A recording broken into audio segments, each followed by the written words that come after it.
Hola, mi nombre es Grecia y el día de hoy te voy a hablar de la literatura hispanoamericana, más específicamente de aquella que trata o desarrolla a personajes femeninos, representando a las mujeres de una manera que incluso al día de hoy sigue siendo controversial y dando muchísimo material para analizar. Así que prepárate para analizar conmigo obras que fueron escritas hace más de un siglo, pero que están tan bien logradas que parece que fueron escritas el día de ayer. Para empezar, quiero dar un poco de contexto sobre los dos autores en los que yo me voy a centrar. Les voy a explicar. No me voy a adentrar en detalles de su biografía o voy a analizar toda la obra, pero voy a estar viendo cuentos selectos que me parecen pertinentes para el tema tratado en el video, que va a ser la feminidad. Los autores de los que hablo son Juana Manuela Gorriti y Clemente Palma, ambos autores del siglo XIX, pero que tenían representaciones diferentes de lo que era la feminidad. Ambas muy interesantes y no estoy diciendo que una sea mejor que la otra, pero también me parece importante ver cómo era configurada la feminidad desde los ojos de un hombre desde los ojos de una mujer. Oigan, y como disclaimer, cuando me refiero a que la feminidad que es representada en los cuentos de Clemente Palma está escrita desde el punto de vista de un hombre, no estoy criticándolo precisamente a él como autor o estoy diciendo que lo que piensan sus personajes o lo que describen sus personajes son los pensamientos del autor mismo o de su persona, sino que más bien es la manera que él tenía de configurar personajes masculinos que veían la feminidad desde una manera distinta a cómo las mujeres se percibían a sí mismas o a cómo eran las cosas en realidad. Ya van a ver de lo que estoy hablando porque es un concepto que lo van a entender entre más explique los cuentos, pero por ahora tienen que entender que la voz de los personajes y la voz de los autores son cosas completamente distintas y hay que aprender a diferenciarlas cuando estemos analizando una obra. Otra aclaración muy importante es que no estoy defendiendo a Clemente Palma como persona, ni tampoco estoy justificando su obra, ni ninguna otra tesis que pueda tener por ahí. Eso es meterse a terreno muy pantanoso y es contenido de otro video. Al ser autores con una obra tan extensa, no nos vamos a centrar en toda la obra, sino que vamos a agarrar cuentos selectos para dar ejemplos y para dar el análisis. Específicamente, yo voy a estar trabajando con La novia del muerto y La hija del mazorquero de Juana Manuela Gorriti y comparándolos también con Idealismos y Los ojos de Lina de Clemente Palma. Son 4 cuentos muy oscuros y muy interesantes en los que vemos que la feminidad no se reduce solo a ser el ángel del hogar o a ser el estereotípico arquetipo de la dona angelicata, sino que va mucho más allá de eso. Y ya vamos a ver cuáles son las diferencias y cómo lo retrata cada uno de los autores. De cada cuento les iré dando breve contexto en la medida que se necesite, pero no voy a resumir nada, no voy a hacer un recuento de las historias, ya que voy a asumir que tú que me estás viendo ya las conoces o bien las vas a ir a leer inmediatamente termines este video, pues para buscar lo que voy a señalar, ¿no? Y aprovecho para hacer el comercial, vayan y lean los cuentos, los pueden encontrar muy fácil en internet. Son 4 cuentos, son súper cortitos y súper atrapantes a la hora de leerlos y todos están de muy fácil acceso en internet. O bien, el Fondo Editorial de la Unison no hace mucho tiempo que sacó una colección de cuentos titulada Damas en el Aquelarre, que es una selección de cuentos de Juana Manuela Gorriti, y está ilustrada, está preciosa y está igual de muy fácil acceso en el Fondo Editorial de la Unison, en librerías Gandhi, y ahí vienen los 2 cuentos de los que voy a hablar de Juana Manuela Gorriti. Entonces, de una manera u otra, mi recomendación es que vayan y lean los textos, ya que es muy enriquecedor estar leyendo, haber leído la obra en sí y luego complementarla tanto con el pensamiento crítico propio como con el de, por ejemplo, los artículos que voy a presentar en este video. Para empezar, y antes de analizarlas a ellas como personajes, hagamos un poco de contextualización histórica y recordemos que para el siglo XIX el movimiento feminista estaba dando sus pininos. Apenas en un siglo anterior se había estipulado lo que era el feminismo como movimiento,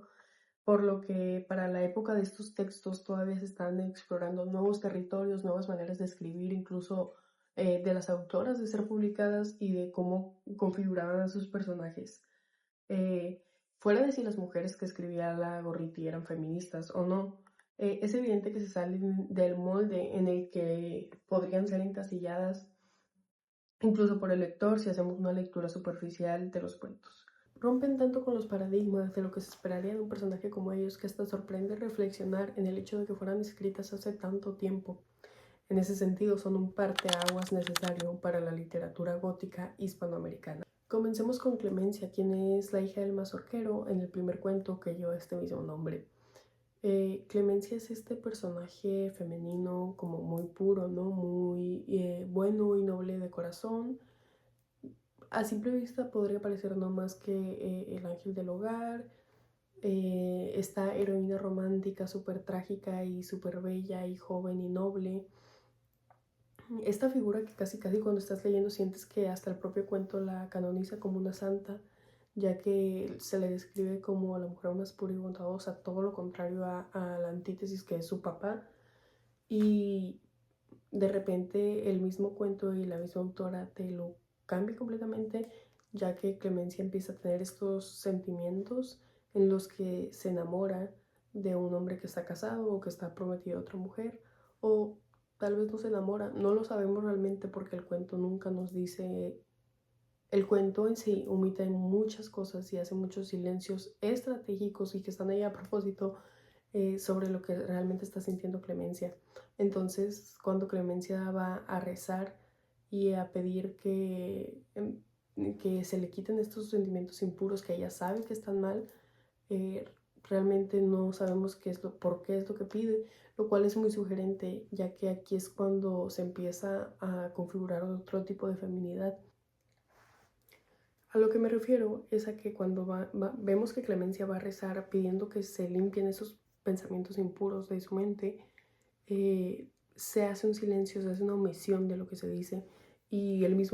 misma voz narradora te dice que no se atreve siquiera a decirlo en voz alta porque al parecer es algo tan malo y tan reprochable que nadie lo puede saber, ni siquiera el lector.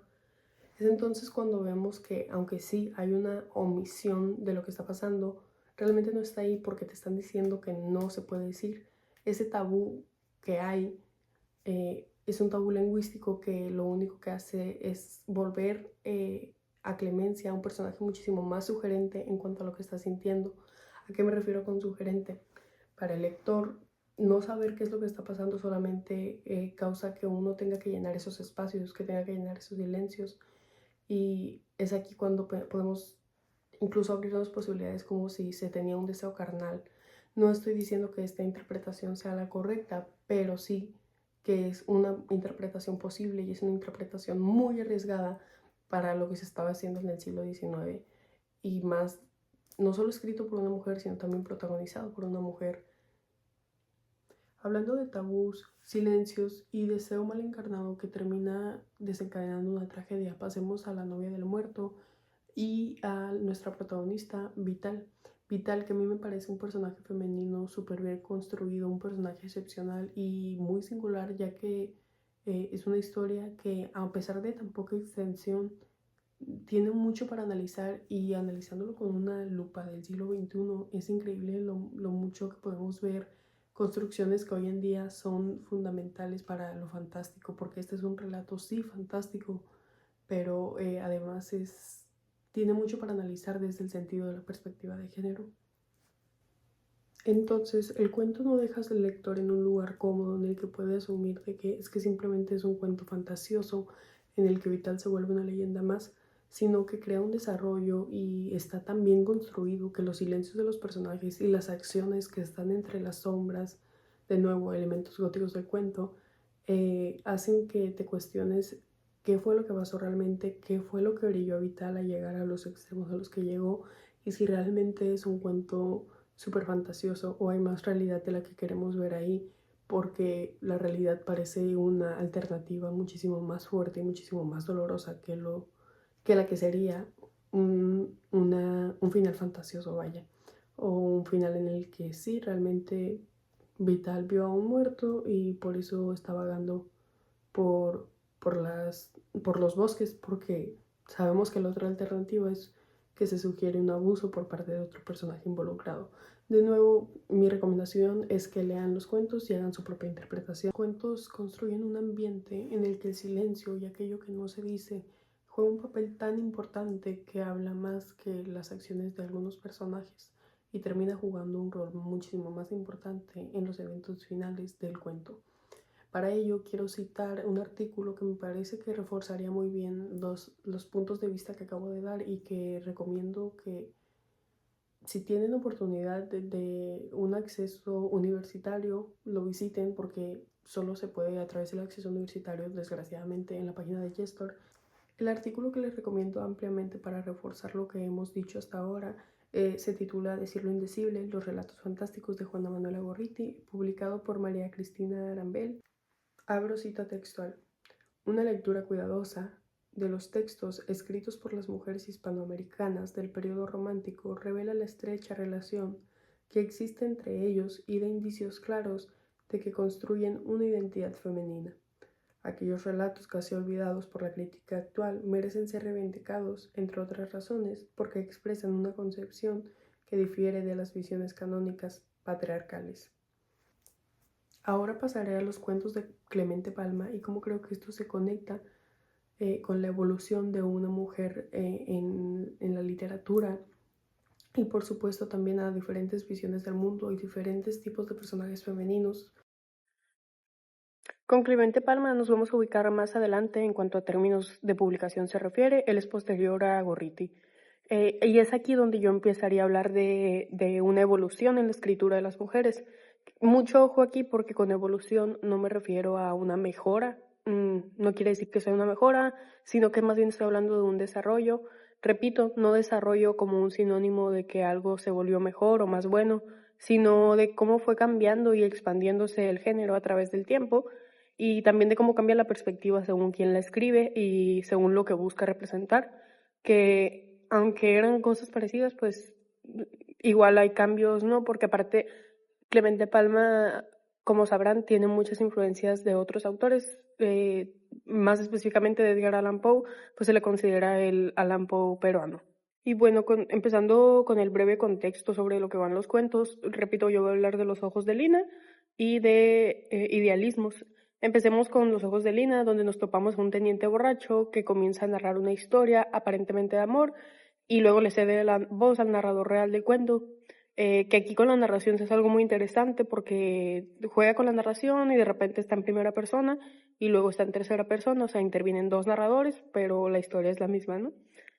Y este narrador nos cuenta que sobre lo enamorado que está de su esposa que es muy joven, de nuevo se repite esto que veníamos viendo en los cuentos pasados de una mujer muy joven y muy bella, pero pues que termina en un final trágico. Y es que eso es algo que realmente sucede en los dos cuentos, tanto en Los ojos de Lina como en Idealismos, que es el segundo. Está esta virtud de la mujer en la que pareciera que lo mejor es eliminarla porque es un arma letal que está provocando de alguna manera u otra al hombre. Idealismos va de un diario que es encontrado y en cada día vamos viendo la narración progresivamente de un hombre que igual asegura amar a su esposa y asegura quererla con toda su alma y por eso sabe que lo mejor para ella es que muera. Es algo muy oscuro, es algo muy lúgubre en ambos cuentos porque hay revelaciones al final muy impactantes, pero lo que me parece más interesante aquí es la construcción de cómo están los personajes femeninos y cómo los podemos comparar. Para ya irnos acercando a una conclusión del video, quiero hacer un énfasis en la comparación de estos cuentos y en la forma que están escritos. Como vieron, a pesar de ser cuentos de una extensión tan cortita, dan muchísimo material para analizar. Fuera de lo que yo les dije sobre mujeres que aparentemente parecen débiles o que necesitan ser protegidas y que después toman agencia sobre ellas mismas, o que hay construcción también de personajes femeninos que se vuelven adictivos e incluso letales para los hombres. Sí, esas son algunas de las posibilidades para analizar, claro que sí, pero además de eso, es mucho más extenso porque son cuentos tan ricos en cuanto a narrativa. Entonces, al comparar, vemos que Juana Manuela Gorriti siembra un precedente sobre lo que sería el gótico femenino en la época y a futuro.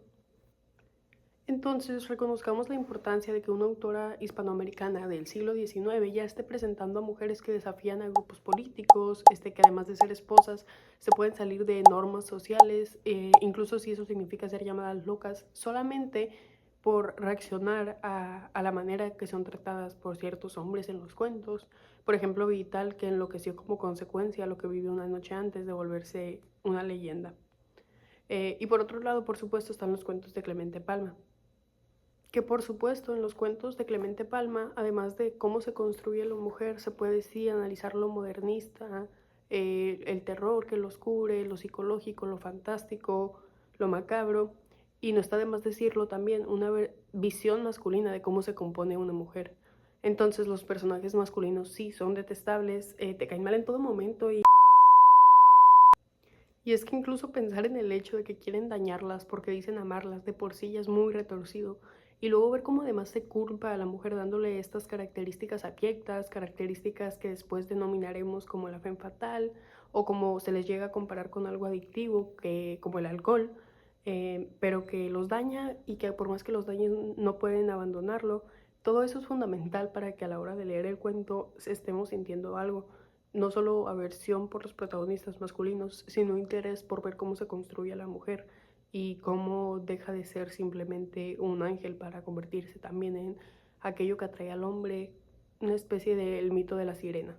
Y pensemos que sería de una Mariana Enríquez, de una Fernanda Melchor, de una Pilar Quintana, de cualquier autora o lectora hispanoamericana, sin el precedente que deja Juan Manuel Agorriti en sus cuentos, que sería de ellas sin todos estos elementos fantásticos y de transgresión de lo que se espera de lo femenino,